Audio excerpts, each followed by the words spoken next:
Hello guys, this is Nathan and this is my latest YouTube video as well as my latest Lego creation, the short-range personnel lander. And yes, I did just make that up. This is a very small spaceship and it's basically designed to take a single personnel from a space station or starship up in the atmosphere or in orbit and take that person down to the planet's surface. It's very simple and it only has room for one minifigure, and yeah, this is probably one of my most unique spaceships because I used a lot of colors that I don't usually use. Usually I just go with gray or dark red, but in this case I used a series of different shades of blue as well as different kinds of yellow or orange.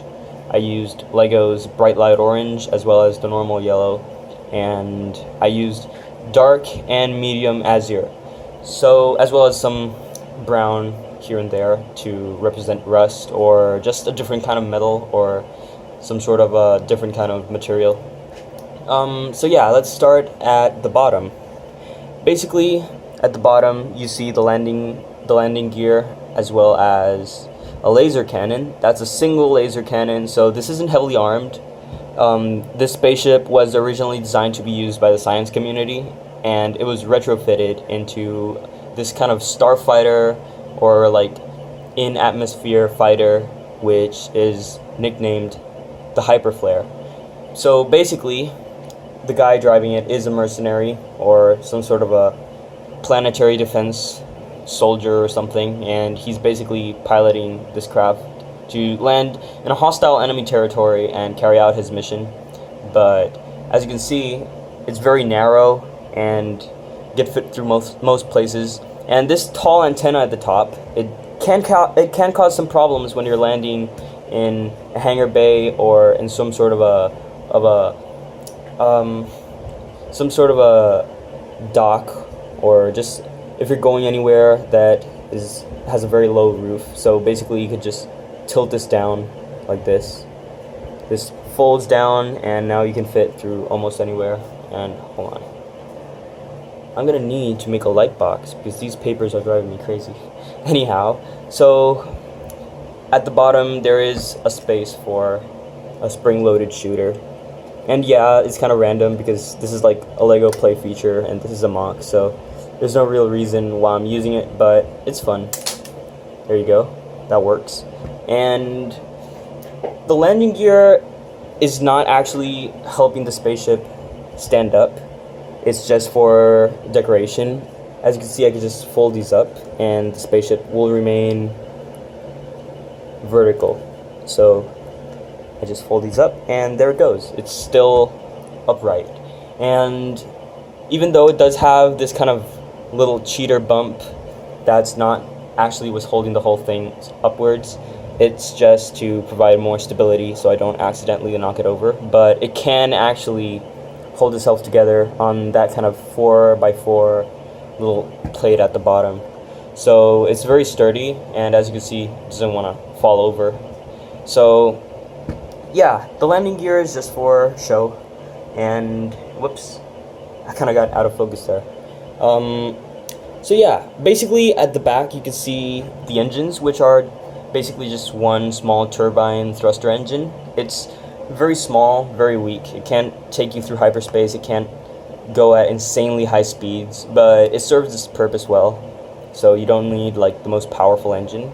And I'm actually gonna have to open up the landing gear again because this door in the back does open up and it does have a small room underneath. So basically what I do is I open this up, and as you can see there's a room in there with a bunch of consoles. So basically the idea is that the pilot comes down either by a ladder or some sort of a lift, and he can exit the spaceship through this rear hatch. As you can see, it just kind of evens out with the ground pretty nicely. The pilot could just walk out of there. This part is kind of flimsy because as you can see I just had to attach it with one Technic pin because it was very hard to get all the shapes just right, especially since it's a relatively small ship. So let me just fold this back up. As for the cockpit, it's very simple, it's very small, but it does have a small printed console down there, as you can see. The pilot, he's just a mix of different parts. It uses the Lego collectible minifigure series. I'm not sure what it is, if it's a miner or something, but it has this bright light orange helmet. I thought it was very useful since it kind of goes with the color scheme of the ship, as well as the alien defense unit body. And my camera isn't focusing, but screw it. So, as you can see, there's some brown in there, some nice interior coloring. You can't really see, it's kind of dark, but you get the idea. Closes back up. It's using the cockpit design that they used for, I think it was the Sassy's Tin Jedi Starfighter set that came with Evan Peel. It was probably Lego's first Jedi Starfighter that used a very unique design when it came to like building the bridge, or like not the bridge, the cockpit area. But it's a very useful design. It basically just uses 4 of these kind of curved, open, modified plates and just kind of puts them together like a cup. And you could just use this with a bunch of different windscreens, but it's ideal to use it with this round windscreen. It just kind of gives you this bubble-like feel. As for the front, as you can see, there's an indent, and it has a bunch of different greebles. This is actually pretty fun to make.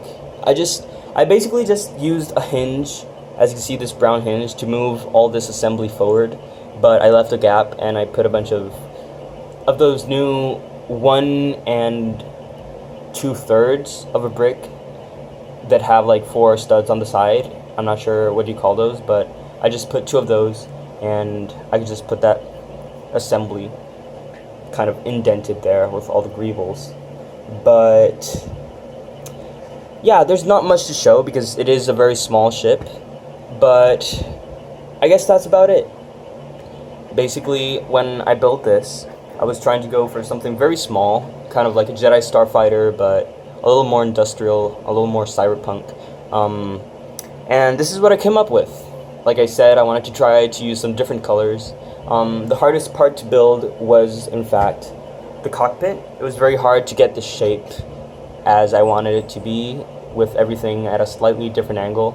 That's when I came up with the idea of using this kind of elbow Technic piece, which is actually a bunch of pieces put together, but it just gave me the angles that I wanted, and it's still pretty secure. It's not gonna fall off, and all the builds in the model are completely legal, so there's no putting like strains on parts or anything like that.